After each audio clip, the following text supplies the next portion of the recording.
बिस्मिल्लाहिर्रहमानिर्रहीम। अस्सलाम वालेकुम। मैं हूं असद चौधरी एक नई वीडियो के साथ हाज़िर हैं। पाकिस्तान तहरीक इंसाफ के नाराज़ रुकन कौमी असम्बली डॉक्टर आमर लियाकत हुसैन जो हैं वो अपने कमरे में मुर्दा हालत में पाए गए। उन्हें जब ले जाया गया अस्पताल तो मालूम हुआ कि उनका इंतकाल जो है वो हो चुका था।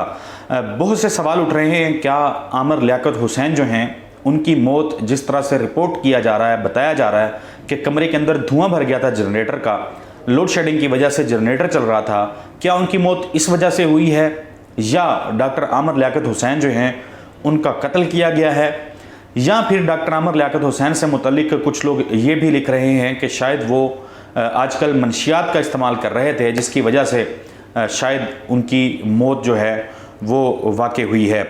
मामला क्या है, क्या हुआ, ये मैं तफसील आपको बता देता हूँ। अपने कमरे में वो मौजूद थे, जिस तरह मैंने आपको बताया कि उनको उनके जो गार्ड्स हैं, जो घर पे मौजूद लोग थे, उनके गार्ड्स और उनके ड्राइवर, उन्होंने दरवाज़ा खटखटाया कमरे का।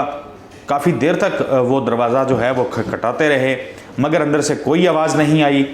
उनके एक मुलाज़म ने ये बताया है कि गुज़िश्ता रात जो है उनके दिल में तकलीफ़ थी, उनकी तबीयत जो है वो ख़राब थी, जिस पे वो कहते हैं कि हमने उन्हें कहा कि आपको अस्पताल लेके जाते हैं लेकिन उन्होंने इनकार कर दिया था। फिर उनको खुदादाद कॉलोनी जहाँ पे उनका घर है वहाँ से एम्बुलेंस के ज़रिए अस्पताल ले जाया गया। तो अस्पताल ने जो डॉक्टर्स थे वहाँ पे उनका ये कहना था कि वो मुर्दा हालत में पाए गए हैं, अस्पताल पहुँचने से पहले ही वो इंतकाल कर चुके थे। उनके जो ड्राइवर हैं आमर लियाकत हुसैन के, उन्होंने पुलिस को कॉल करके इतला दी थी कि उनकी तबीयत जो है वो ख़राब है और उन्होंने बताया था कि उनके कमरे से गुज़िश्ता रोज़ जो है वो चीखने की आवाज़ें आती रही हैं। चीखने की आवाज़ों की वजह से कुछ लोग ये कह रहे हैं कि हो सकता है कि उनके ऊपर जिस तरह से कहा जा रहा था कि वो आइस करते हैं, आइस के नशे में, उसकी लत में मुब्तला हो चुके हैं, तो शायद उस वजह से ये उनकी हालत थी, या फिर उनके दिल में जो तकलीफ़ हो रही थी उस वजह से वो चीख रहे थे। ये मामला जो है वो इस हवाले से कोई हतमी चीज़ जो है वो नहीं कही जा सकती। बिजली जो है वो जा चुकी थी, जनरेटर चल रहा था, लोड शेडिंग का एक मसला पाकिस्तान में है, तो जनरेटर का धुआं जो है वो फैल चुका था। उनके घर में, उनके कमरे में भी धुआं मौजूद था, तो जिसकी वजह से हो सकता है कि दम के, सांस के ना आने की वजह से उनका जो है इंतकाल हो गया है। उनकी मौत की वजह जानने के लिए जो है पुलिस के मुताबिक वो पोस्टमार्टम किया जाएगा, उसके बाद ही बताया जा सकता है कि उनकी मौत किस तरह हुई है। शवाहिद इस हवाले से इकट्ठे किए जा रहे हैं। उनके घर के मुलाजमीन, ड्राइवर्स और गार्ड्स वगैरह के जो हैं बयानात जो हैं वो रिकॉर्ड किए जा रहे हैं। आमर लियाकत हुसैन के इंतकाल के बाद उनकी जो सबसे पहली बीवी थी वो उनके घर पहुंची हैं, जो बुशरा बीबी थी वो घर पहुंची हैं, उनकी बेटी दुआ जो थी वो भी घर पहुंची हैं। और फिर आज जब ये इतला कौमी असम्बली में पहुंची, कौमी असम्बली के इजलास जो है वो आज शुरू होना था, तो स्पीकर राजा परवेज़ अशरफ जो हैं उन्होंने फिर बताया कि एक अफसोसनाक खबर आई है, डॉक्टर आमर लियाकत हुसैन जो हैं उनका इंतकाल हो गया है। और फिर ऐवान की जो कार्रवाई है वो उन्होंने कहा कि फौरी तौर पर रोकनी चाहिए। फिर कौमी असम्बली का इजलास कल शाम तक 5 बजे तक जो है वो मुलतवी कर दिया गया है। 1971 को 5 जुलाई 1971 को आमर लियाकत जो हैं वो पैदा हुए थे। 2002 से 2007 तक वो कौमी असम्बली के रुकन रहे। मुशर्रफ का जो दौर था ये, जिसमें ये पहली मरतबा कौमी असम्बली के रुकन बने थे, इसमें फिर वो वज़ीर मुमलिकत जो हैं वो बने। फिर हमने देखा कि वो सियासत को उन्होंने खैरबाद कह दिया था। उस वक्त वो MQM का हिस्सा थे, सियासत को खैरबाद कह दिया, चले गए। फिर दोबारा MQM ज्वाइन की, फिर MQM से वो पाकिस्तान तहरीक इंसाफ में आए, जिन्होंने कहा था कि ये उनकी आखिरी मंजिल होगी। लेकिन फिर अब जब तहरीक अदम एतमाद इमरान खान के ख़िलाफ़ पेश हुई तो तब भी उन्होंने कहा कि मैं इमरान खान के साथ हूँ, लेकिन आखिरी दिनों पे हमने देखा कि वो सिंध हाउस में आसफ़ अली ज़रदारी के जो दीगर लोग वहाँ पे मौजूद थे वहाँ जाके बैठे हुए थे, जहाँ पे तहरीक इंसाफ के दीगर अरकान कौमी असम्बली जो हैं वो पहुँचे हुए थे। 3 शादियाँ आमर लियाकत हुसैन ने की। सबसे पहली शादी उनकी बुशरा जो हैं थी, उनकी बेगम, जिनसे उनकी औलाद भी थी। फिर दूसरी शादी जो है वो सैयदा तूबा, जो आजकल अदाकारा हैं, आजकल मुख्तलिफ ड्रामों के अंदर जो है वो काम कर रही हैं। और तीसरी शादी दानिया से उन्होंने की, दानिया शाह से, जिनके बारे में जो लोधरा से ताल्लुक़ रखती थी, जिनके बारे में वो कह रहे थे कि बस यही अब उनकी ज़िंदगी है। लेकिन फिर हमने देखा कि उनके साथ भी ان کی شادی زیادہ دیر نہیں چل سکی اور کچھ عرصے کے بعد ہی انہوں نے پھر طلاق جو ہے وہ ان سے مانگی۔ مقدمہ اس حوالے سے چل رہا تھا، ابھی عدالت میں تھا۔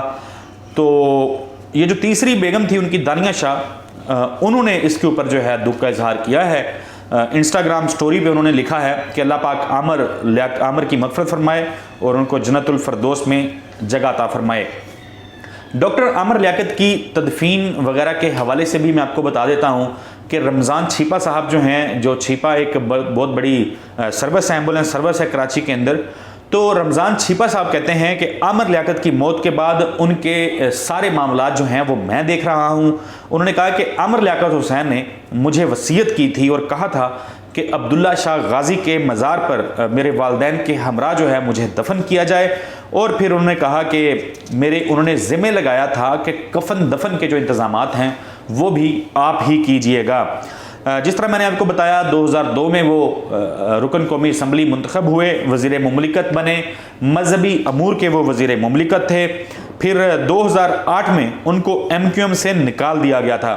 ان کے اوپر الزام آیا تھا کہ انہوں نے پارٹی پالیسی جو ہے اس کی خلاف ورزی کی ہے، پھر ان کو بے دخل کیا گیا MQM سے، اور پھر کچھ عرصے بعد ان کی رکنیت جو ہے اس کو بحال کر دیا گیا تھا۔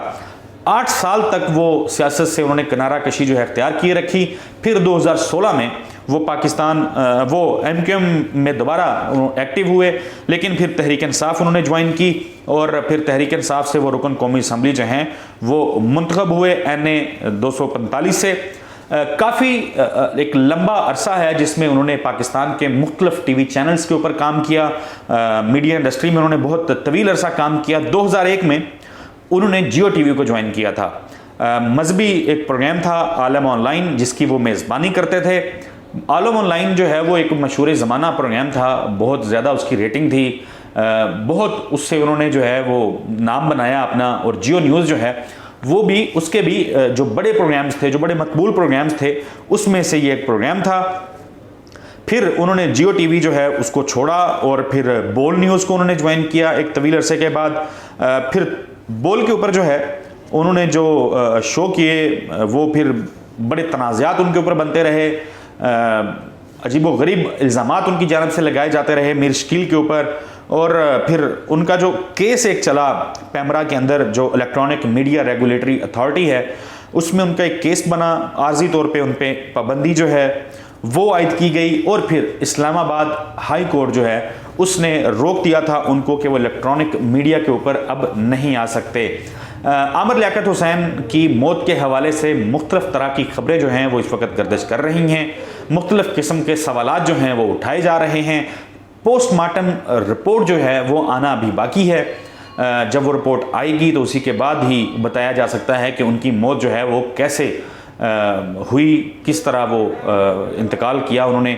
اللہ تعالیٰ انہیں جوار رحمت میں جگہ عطا فرمائے۔ اللہ تعالیٰ جو ہیں وہ معاف کرنے والے ہیں۔ انسان خطاؤں کا پتلا ہے، بڑی بڑی خطائیں جو ہیں وہ انسان کرتا ہے، لیکن خدا تعالیٰ جو ہیں ان کے ہاں معافی کی گنجائش بہت زیادہ ہے، وہ انسان کے گناہوں کو معاف کر دیتا ہے۔ ہم سب کو بھی دعا کرنی چاہیے کہ اللہ تعالیٰ عامر لیاقت حسین کو جنت میں اعلیٰ مقام جو ہے وہ عطا فرمائیں۔ مجھے اگلی ویڈیو تک کے لیے اجازت دیجیے۔ اللہ حافظ۔